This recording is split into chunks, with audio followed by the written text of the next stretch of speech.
Hello, everyone, and welcome to Plugged In with Di and Warren. Today is a very special episode for us today, as this marks the first anniversary of the show, as well as the 20th anniversary of Good Learning Anywhere. To celebrate, we're welcoming a long-anticipated guest, the Director of Distance Projects for Sioux Hudson Literacy Council, Linda Wright. This podcast is produced by the team at Good Learning Anywhere, and our theme music is by bensound.com. We are your hosts, Diane Altinbalek and Warren Butler.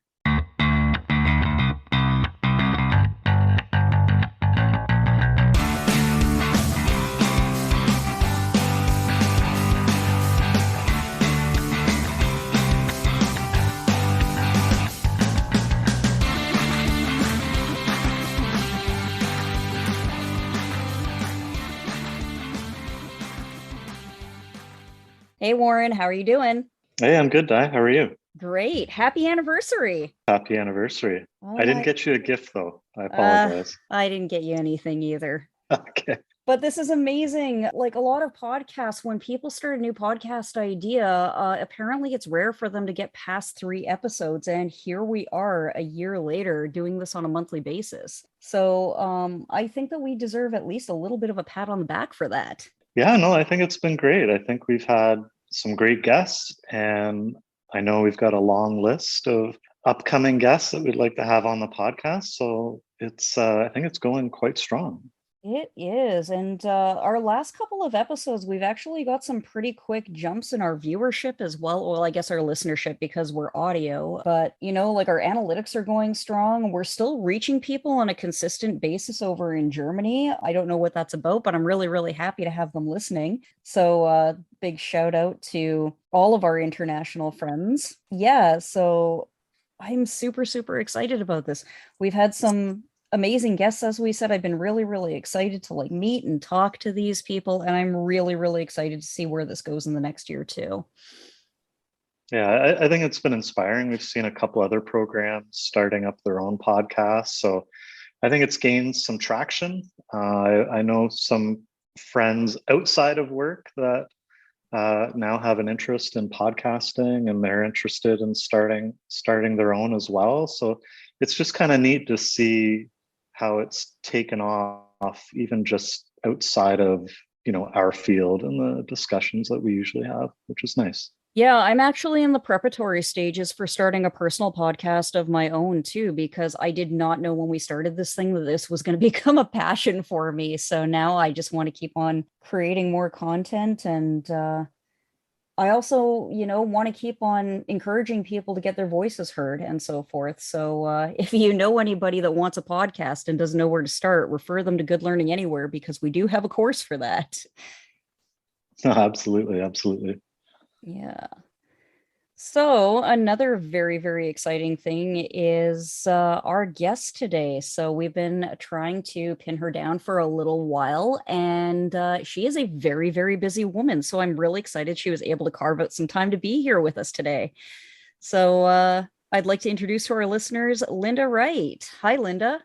Hi, guys. Happy anniversary. That's amazing. 1 year has gone by pretty quickly. Yeah. It'll be closer to the actual anniversary by the time we launch this episode. So today is the 5th of May, and we are going to be launching this on the 20th, our actual anniversary. So the date that we launched the first episode was May 26th. So we're close to the anniversary. We're close enough that we can actually celebrate it. Wow. It's so hard to think that a whole year has gone by. It seems like just yesterday you guys came up with this idea. So that's fantastic. Congratulations, guys. Yeah, it seems like it hasn't been that long because it's still super exciting. That's a sign of a good adventure then. I don't know, Warren, are you still having fun? Yeah, you know what? It's like an extended honeymoon. It keeps going. So it's no, it's been If you fun. haven't got her a present, it's probably not like the first anniversary. They usually forget by the 3rd or 4th anniversary. That is true. That is true. So I have my 20th wedding anniversary coming up, and I still need to get a gift. So that's something I got to work on. I thought you were giving her a trip to Texas. Nashville, sorry. Yes. There you go. That's not going to fly for 20. We'll see. Well, I know somebody that makes handmade jewelry if you need a hand with a gift. Ooh. That's true. I never thought about that one. So Linda, tell our listeners a little bit about yourself and your role with Sue Hudson Literacy Council and Good Learning Anywhere.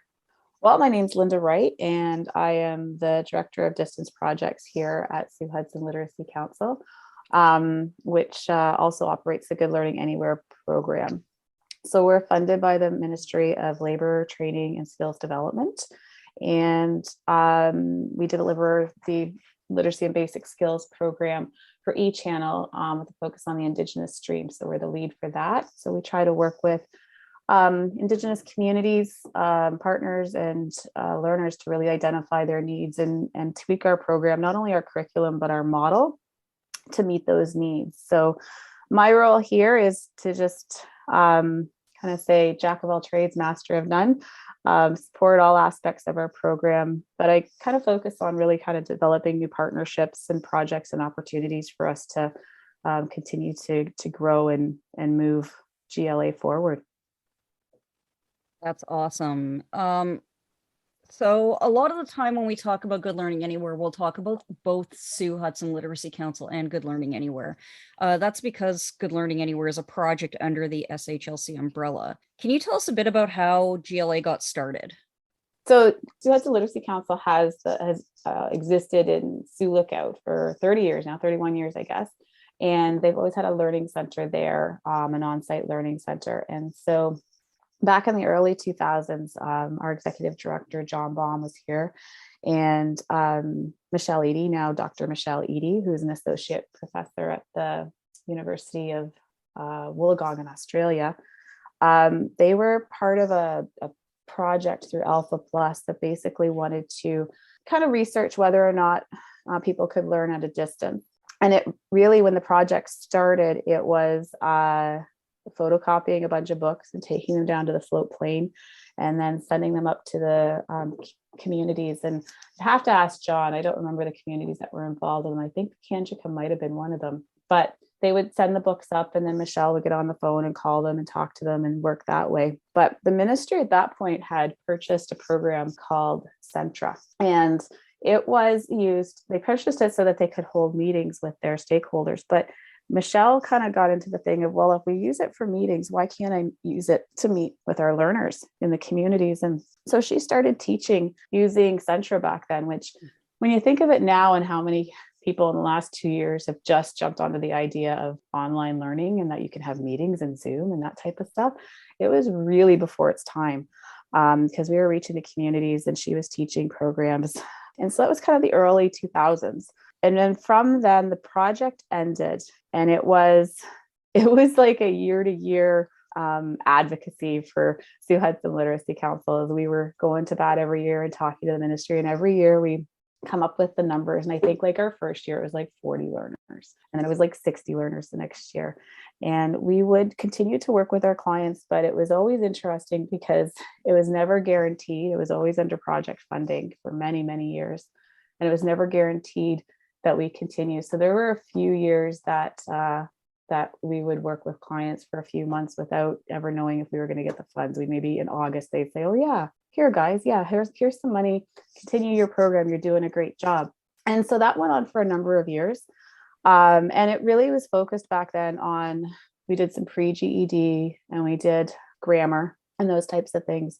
And our class times originally were at 10:30, 2:30, and 7:30. And people were always like, why are the class times then? And I said, well, because I was at home with two little kids, like we talked about kids earlier, and that was nap time, and bedtime. So I'd put the kids down to bed and I would jump on the computer and I'd meet with my learners and we'd have our class and then be like, okay, I have to go, the babies are waking, and off I go. And so 10:30, 2:30, and 7:30 was when I would meet with my students. So from there, the government really started to see, okay, this works. And they started to bring in other partners. The eChannel stream is five of us in the eChannel stream. And they started to bring those partners on because they saw that, hey, this is an opportunity to reach more people and to reach people who don't have access to learning at a learning center, as well as to support blended learning within learning centers and support centers with bringing curriculum and opportunities to learn online there. So from there it built, and we were able to add more staff and the other eChannel partners, and it's become what it is today, where now we're we're servicing over 1,000 learners a year. And we have a great staff on board to help do that. And we're excited always to work with our channel partners as well. That is definitely quite the evolution. I think I'd have to go back and listen to the episode again, but when John Baum was a guest with us last summer, I think he had mentioned that the program started with 40 people. And I remember thinking, I have had a mentor list of 40 people at various times throughout my career here. And to think that that's a significant number, because we went from having 40 people total to 40 people per mentor at some times. That's quite a bit of growth. And here's the thing that I always think is funny. So back then, and I found some of those lists. I've been clearing out my office, which is a disaster, but clearing out my thing. And the most funny thing about that to me is back then, if you wanted to take a program with me, Diane, basically I had to have your name. Your last name would help, but your first name for sure. And a way to contact you, whether that was a phone or an email address, but eventually an email address so I could send you the information. And that was it. Like that was all the information I needed to be able to work with a client back in those days. So that to our registration form now just is always funny to me, because back then I could talk to them on the phone and have them going like immediately. So it was great. That is so unbelievable, considering like the amount of registration information that we accumulate now and all of the steps that we go through to make a learner active and everything. Like I said, that's a major evolution from the roots. And those days were stressful, eh, Linda? Like I remember like at the beginning, I think when I came on, I think our targets were, I want to say like 240, I think that first year. But it was stressful because, a lot of the communities didn't have the infrastructure, and we were relying on learning centers and Contact North. And there were so many things that were out of our control. And when it came to the end of the year, we didn't know if we were going to get funding. And I still remember like talking to my wife, and she's like, "What do you mean you don't know what's going to happen?" I'm like, "I don't know. Like I really don't know. It's out of our control right now." And then, everything eventually settled down. But yeah, those were interesting days. You just didn't know what was coming next. And then there were those days that we had where it was like February and we're like, okay, we need to get 200 more learners. Like, how are we going to do this? And we would be like pulling out every marketing trick in the book, and we'd be calling people and trying desperately to reach those targets. And now we're overachieving those targets, and we're over 1,000 now rather than the 200. So it's amazing to me how GLA's names got out there into Ontario and how that has changed. But I remember getting those emails where John calling us and saying, "We've got the money for this year." And it was like I remember I missed my exit on the 407 once because he had called me and he was on speaker and he was telling me that we had finally got our funding, and all of a sudden I was in Hamilton. So like I was like so excited that we had got the email that we had funding for the next year. So yeah, those were the days. Holy cow. It is nice now that we can plan multi-year, or as best as we can, to plan a little bit more long-term. But there was something about that adrenaline rush of trying to meet that target every year. Do you have any favorite Good Learning Anywhere moments or stories that you want to share with us? Well, it's been 20 years, so there's a lot of stories and a lot of good times. But when I think of my time at Good Learning Anywhere, 90% of it's probably been spent behind the computer. But I think some of my favorite memories are when I actually get to go out into the opportunity to go visit the learning centers, visit meet some of the learners I'd worked with for years before I got to meet them face to face, and especially some of the trips up into the northern communities. And I know a lot of people haven't ever had the opportunity to visit a remote community, and it's just something to me. There's just something so special about them. And I remember we had a project it's got to be over 10 years ago, and it was with Musselwhite Mine. And we were putting a learning center in there, and then we were working with their communities that they have agreements with. And I had the opportunity to go with the mine to each of the communities to visit them and meet some of the clients. And the one community was Kingfisher Lake. And I had worked with a group of ladies there for probably maybe 2 or 3 years. They were teachers' aides, and after school, they would go to the computer lab within the school and get online with me, and we'd work on their pre-GED. And when I was going to Kingfisher Lake, I let them know, and we were excited to get to meet these ladies finally. And so I got off the plane and they were standing there, and I knew their voices, and there was no cameras back then because there was no bandwidth for cameras. We never turned on cameras or even thought about it back then. It was all voice. And they were standing there, and I was like, oh my goodness, who's who? And so we got to meet these ladies after connecting with them like 2 times a week. And they were so dedicated. Like, there was no heat in the school, so they canceled school for a couple days. And I was like, hey, what'd you guys do today? How was class? They're like, oh, we haven't had classes today. And I was like, well, why not? And they're like, well, because the school is closed, there's no heat. I'm like, well, where are you? They're like, we're at the school. We just got a bunch of our coats on and we have a kettle beside us. And they'd come into class. And I was like, oh my goodness, go home. But I still have the most beautiful pair of moccasins. Kingfisher Lake has a fantastic store there, or they did 10 years ago. And Zipporah took me in there and showed me the moccasins, and I cleaned out my bank account, I think, that day, bringing them home. But they're still my favorite pair that I ever bought. But I've had chances to go to Attawapiskat. I got stuck there for a few days with Tina Reed and Sarah Stalker, and that's always a favorite memory because the planes weren't flying, and we hunkered down for a few days and enjoyed our time there. And Tina and I went to Sandy Lake once, and we had all our plans arranged except how to get to the airport to the actual community, which was quite a drive. So we had to hitchhike with the NAPS officer, who thought we were a little crazy. And I think the only reason he let us get in his truck was because he was probably pretty sure we'd be eaten by a bear. And I mentioned my friend Leah's name to him, so that she is a NAPS officer too. And so he's like, okay, maybe you guys can have a ride, and put us in his truck and took us to our thing. But again, it's really been meeting those people. And Lois Land and Ivy Toboggan, we have awards for them, and they were 2 of my learners as well. And they were just such inspirational ladies to me. So Lois is still really involved in our program. She's one of our board members now, and seeing, just being a part of her journey over the last probably 15-18 years has just been amazing.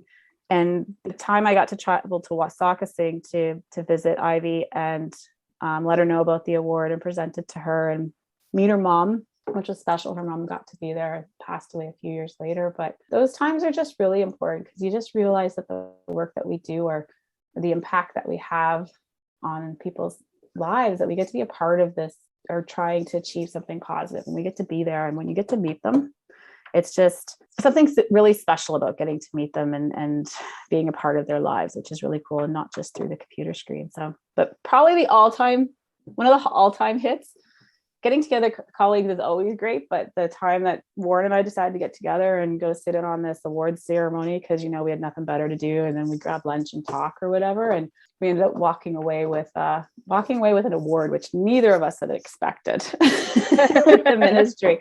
I forget what those are called. It's sitting back there. Employment Ontario Leadership Award. So we were for collaboration, I believe. And that day will always stand out because we had not a clue that was going to happen. And it was really nice to be recognized by the ministry on some of the work that we'd been doing at that time. I still remember walking on stage. You walked, I jumped, which I wasn't supposed to do. I got a little bit of a... Like, my legs were like shaking. I was like, wow, okay, this is like for real. Like, we have to go up on stage right now. Yeah. And everyone's watching. Where were we? We were in like Toronto pretty large library, I think, yeah. wasn't it? Yeah, it looked like it's a big lecture hall or something. Or oh yeah. No, maybe it wasn't the library, but yeah. It was some big event and like really done well. I felt like you were at the Oscars without the fancy dresses.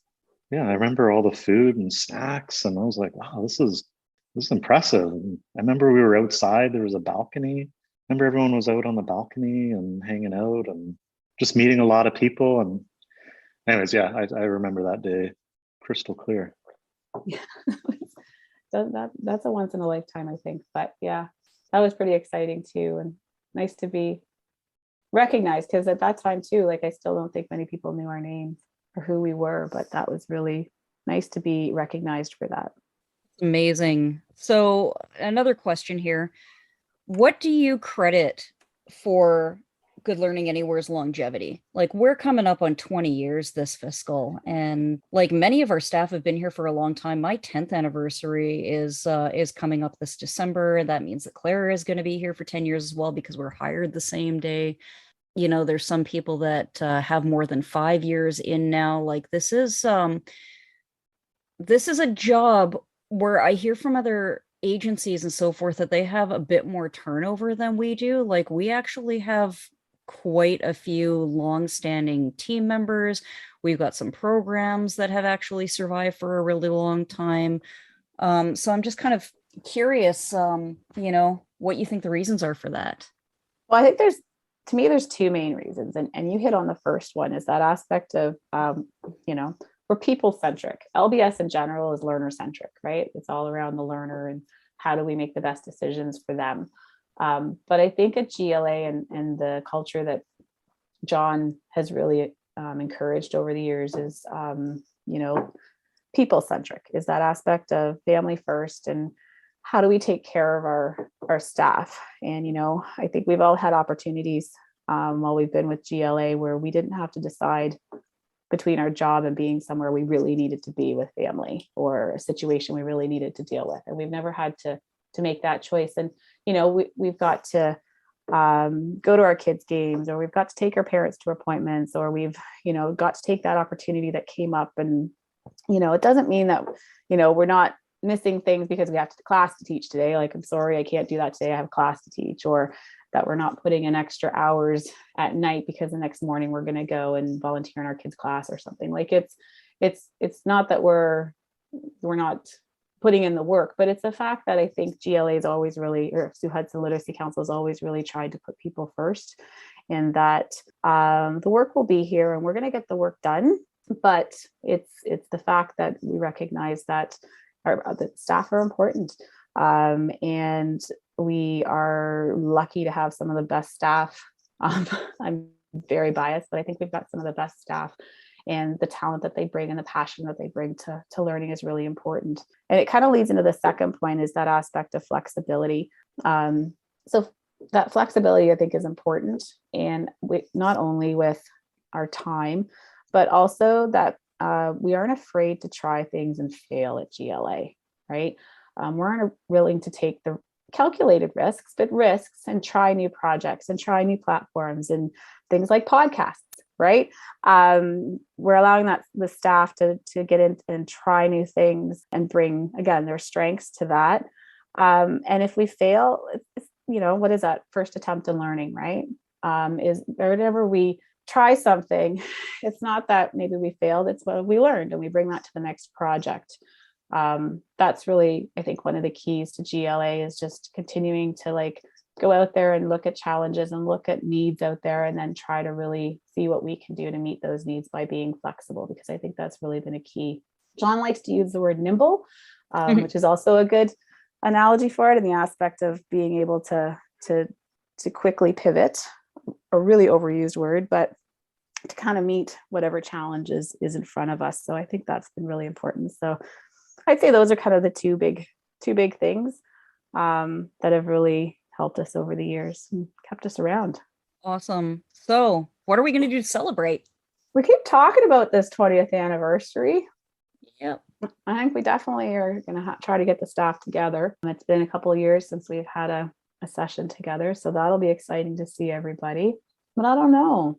It's going to be, it feels like it's something we should really celebrate. We know it's something we should celebrate, but we got some ideas brewing. We're open to ideas, but don't expect any gifts from Warren. Yeah, exactly. Yeah. I'm pretty bad on that part. That's funny. Yeah, one of the things we're going to do is we started working on a commemorative logo for the 20th anniversary. So we're going to try to get that out, and we'll get some promotional products branded, and we'll try to get the word out through social media as well. It's always a funny thing because you don't want to come across bragging, but at the same time, I think we deserve to be quite proud of our accomplishments over the last 20 years. So I think it's a good opportunity to share not just our own success stories, but kind of what Linda was talking about earlier, right? We've made a lot of great partnerships. We've met a lot of great people. And without those people, I don't know if we would have been here for 20 years, right? So it's not only a chance to celebrate Good Learning Anywhere, but I think also to celebrate and spotlight some of the other programs that have helped us along the way. And to celebrate our learners. We've had quite a few learners who have gone a long way. And, you mentioned Ivy and Lois. Unfortunately, I've never met Ivy, but I have met Lois Gray a couple of times, and she is a friend on Facebook. And she's just such an incredible person and has accomplished so much. I am really, really honored that we do have one of our annual awards named after her. And I'm just going to brag a little bit here too, because it was actually one of the learners that I'm currently mentoring that won the Lois Gray Award this year. And when I was nominating, her name is Emily, and she's amazing. And when I was trying to think of somebody to nominate, it was her name that just kind of like sprung forward on me because she's been a learner of mine for, I think, over a year now. And she has accomplished so much and she's so keen. And, she's had setbacks with, family emergencies and the pandemic and everything like that. And she always gets right back up. And when I think of celebrating 20 years of Good Learning Anywhere, I think about the people like her that we were able to sort of provide a little bit of a learning resource to, that we were able to help reach goals and so forth, but mostly what they were able to do through us, and that we get to live a little bit vicariously through their accomplishments. And I'm also really, really proud and honored that they have made us a part of that, and that these learners have made us a part of that for 20 years. So I think we definitely need to brag on their behalf and celebrate those 20 years worth of Good Learning Anywhere learners. I often ask myself, what if? So what if eChannel and Good Learning Anywhere didn't exist? What would some of our learners be doing? Or what options would they have to further their education and upgrade their skills and things like that? It's, you start to, when you ask yourself, what if, I think it really starts to hit home how important it is what we're doing.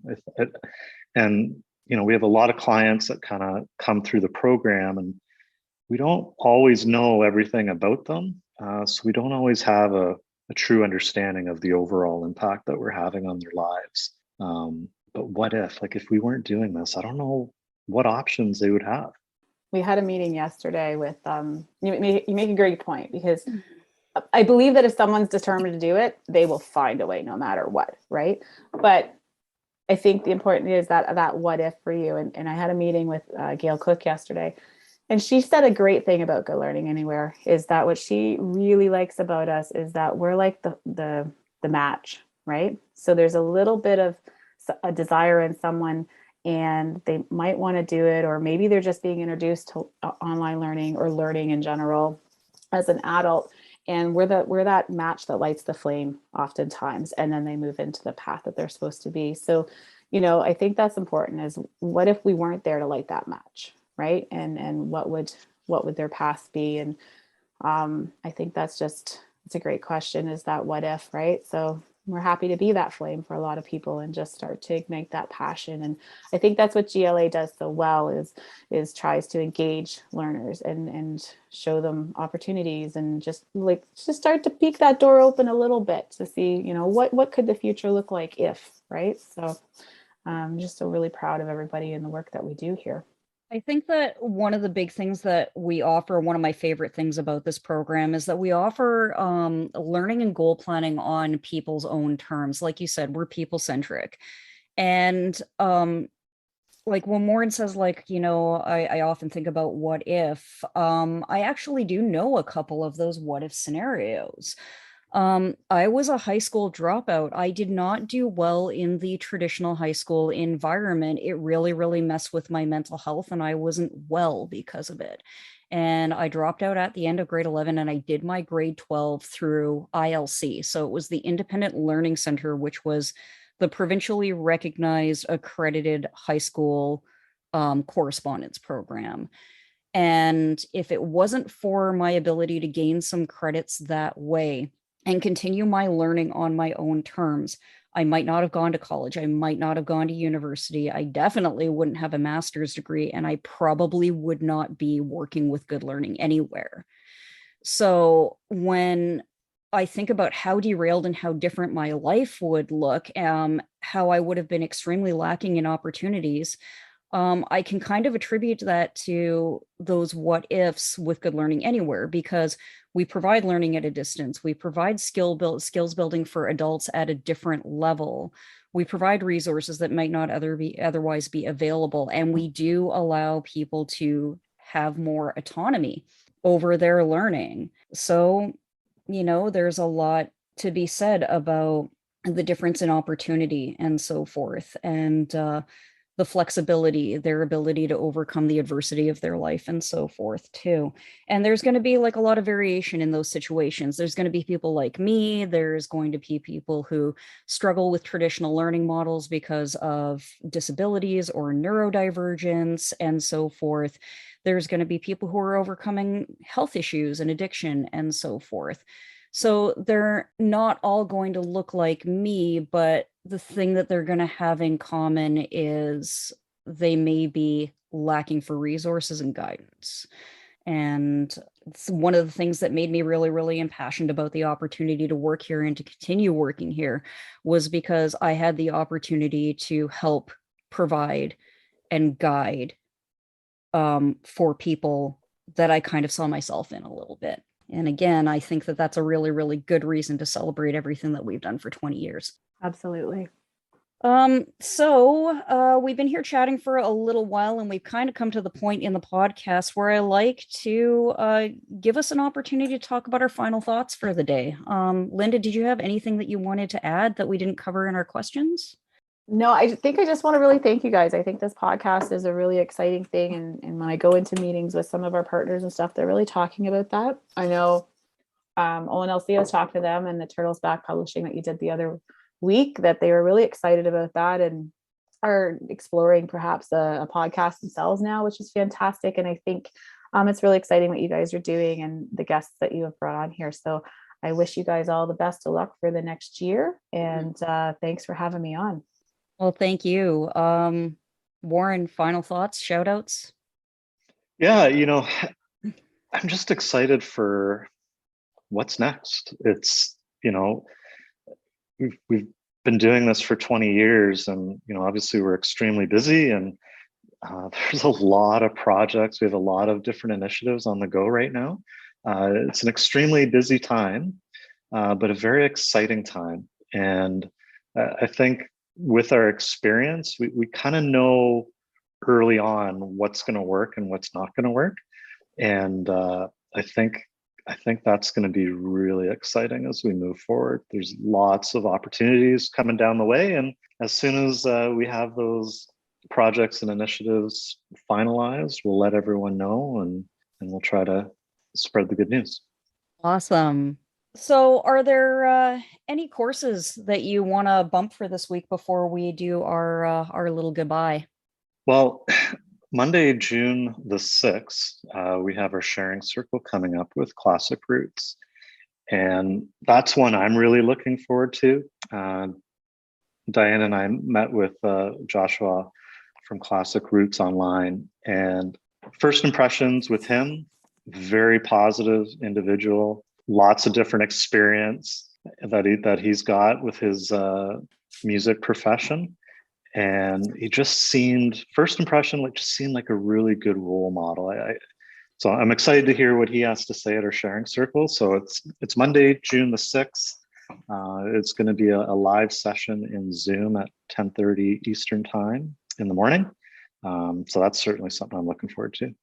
Yeah, I'm really, really looking forward to that one too. And it's just a few weeks away now. I guess by the time this episode is available for listening, it's going to be 2 weeks after that. So definitely keep an eye out on our Facebook page for that Zoom link. Like we said, it's open to the public. You don't have to register with Good Learning Anywhere to come and enjoy that with us. So if you are interested in any online learning yourself, please visit our website, goodlearninganywhere.com. You can go to goodlearninganywhere.com/courses to see our full course catalog and what is available. And if you're interested in joining up with us, you can go to goodlearninganywhere.com/register.